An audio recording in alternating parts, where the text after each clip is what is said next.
Selamat pagi semua, perkenalkan nama saya Bintang Toru dari KWN KP G1. Nah, pada pagi hari ini, saya diberi kesempatan untuk membuat vlog tentang bagaimana cara meningkatkan kualitas hidup masyarakat secara sosial saat terjadi bencana atau pandemik. Nah, sebelumnya kita cek di Google dulu ini ya. Ini lagi ada bencana atau pandemik apa sih di negeri kita ini saat ini ya.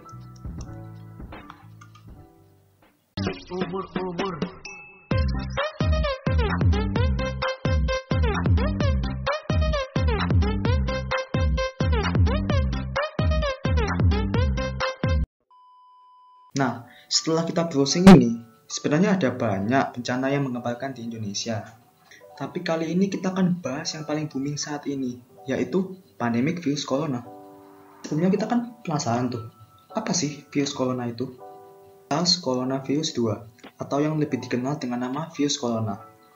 Penyakit ini adalah jenis baru dari coronavirus yang merupakan zoonosis, atau penyakit yang secara alami dapat menular dari hewan ke manusia atau sebaliknya. Virus ini bisa menyerang siapa saja, baik dari bayi hingga lansia. Well, lalu apa sih yang bisa kita lakukan untuk mengatasi pandemik seperti ini? Sebenarnya kita sih gak bisa buat banyak ya untuk mengatasi pandemik seperti ini. Karena salah satunya cara untuk menyelesaikan pandemik kayak gini ini, ya kita harus bisa membuat semua orang ini kebal terhadap virus corona. Agar kita dapat terlindung sepenuhnya dari virus corona ini adalah kita harus bisa mengadaptasikan sistem imun di tubuh kita. Karena semenjak kita lahir, tubuh kita ini belum bisa mengidentifikasi virus corona ini. Ada dua cara agar kita bisa memperkenalkan virus corona ini kepada sistem imun di tubuh kita. Pertama, tubuh kita harus terpapar dengan virus ini secara langsung. Apabila tubuh kita telah terinfeksi oleh virus ini, maka tubuh kita akan recover, dan sistem imun di tubuh kita akan beradaptasi untuk bisa mengenali virus tersebut. Tapi jelas sekali cara pertama ini bukanlah pilihan, karena apabila kita terinfeksi secara langsung, maka tubuh kita akan menderita, gengs. Terus selain itu belum lagi kalau kita harus diisolasi di ruang isolasi, ya kan? Kita nggak bisa ketemu keluarga, nggak bisa ketemu kerabat. Cara yang kedua adalah dengan melakukan vaksinasi. Tapi seperti yang kita ketahui, gengs, vaksin dari virus corona ini masih belum ditemukan.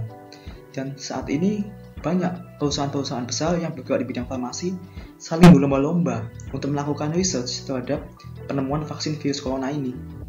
Contohnya adalah perusahaan Hit Biologics dan Gilead Sciences yang berbasis di California, Amerika. Sayangnya, para peneliti ini membutuhkan waktu berbulan-bulan untuk akhirnya bisa menemukan vaksin yang benar-benar aman untuk manusia.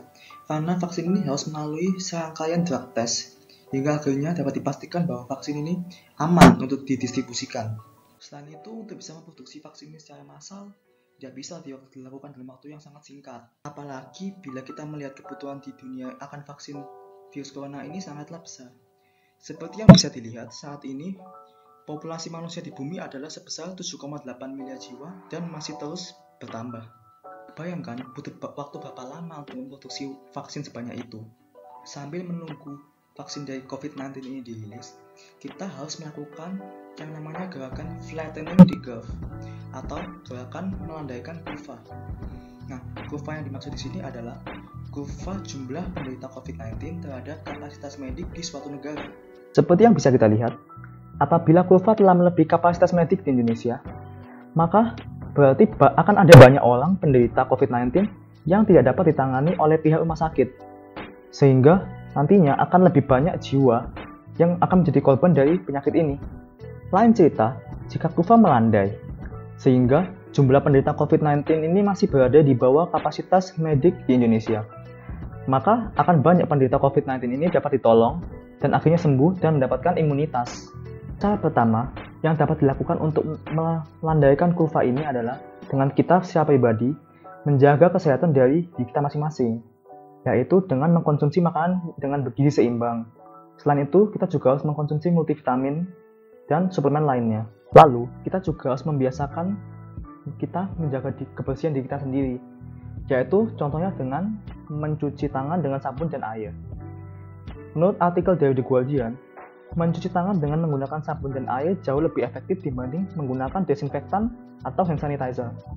Karena hanya dengan sejumlah kecil sabun dan air, maka kita dapat mengcover seluruh tangan kita dengan sabun sehingga dapat membersihkan tangan kita secara keseluruhan. Selain itu, sabun juga dapat menghambat penyebaran virus ini secara tidak langsung. Karena seperti yang kita tahu, bahwa sabun ini dapat mengikat lemak dan air, sehingga kita dapat membersihkan tangan kita dengan lebih mudah. Dan ternyata, sabun juga dapat bereaksi dengan lipid yang berada pada membran virus, sehingga dapat membunuh virus tersebut dengan cara merusak membran lipid pada virus corona. Cara yang kedua, yaitu dengan kita melakukan physical distancing. Dengan melakukan physical distancing, maka kita dapat meredam penyebaran virus corona ini, sehingga dapat melandaikan kurva penyebaran. Seperti yang kita dapat lihat pada perumpamaan video ini, dengan melakukan social distancing, kita dapat meredam penyebaran COVID-19 ini, sehingga jumlah kasus penderitanya tidak akan sampai meledak. Yang ketiga yang dapat kita lakukan adalah dengan tidak melakukan panic buying. Karena seperti yang kita ketahui, belakangan ini ada beberapa kasus di mana orang-orang ini memborong supermarket, memborong minimarket itu kan. Mereka ini membeli barang-barang dengan jumlah yang gak masuk akal. Nah, sebenarnya panic buying ini malah akan memperparah situasi. Karena panic buying ini hanya akan menghabiskan stok dan persediaan yang ada saat ini. Sekarang coba bayangkan, gimana kalau kita ini menimbun barang-barang pokok seperti tisu, sabun, dan sanitizer, dan bahan makanan. Pasti orang-orang lainnya kan gak akan kebagian kan, kalau kita menimbunnya terlalu banyak. Nah, itu baru kalau yang kita timbun adalah bahan-bahan pokok. Gimana kalau barang yang kita timbun itu adalah alat pelindungan diri, seperti masker?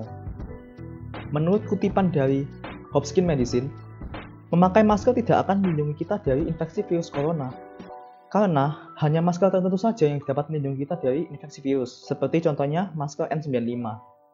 Namun sayangnya, masker N95 ini biasanya hanya diperuntukkan bagi petugas medis yang bekerja di garis terdepan. Namun, pemakaian masker lebih direkomendasikan pada orang yang sedang sakit, karena dapat mencegah penyebaran droplets atau cairan dari tubuh, sehingga penyebaran virus dapat terhambat. Jadi gengs, kalau emang kalian tidak terlalu membutuhkan, tolong jangan memakai masker. Karena masker ini lebih diperuntukkan untuk orang yang sedang sakit. Apalagi kalau masker yang kalian pakai itu adalah masker N95. Masker N95 ini lebih diperuntukkan untuk petugas medis yang bekerja di garis terdepan. Karena mereka jauh lebih membutuhkan daripada kita. Bukankah itu egois ya? Kalau kita memakai masker N95, sedangkan kita ini tidak berpaparan langsung dengan penderita COVID-19 ini. Seperti yang kita tahu, belakangan ini ada berita bahwa ada petugas medis yang terinfeksi virus corona karena kurangnya alat perlindungan diri dari pihak rumah sakit. Sebenarnya yang menyiksa mereka ini bukanlah virus corona, gengs, tapi ya orang-orang yang menghabiskan stok masker N95 ini. Karena itu dimohon kerjasamanya dari kita semua, karena pemerintah telah melakukan yang terbaik untuk kita, dan sekarang giliran kita untuk mendukung mereka dari belakang. Jadi sekian dari saya, terima kasih.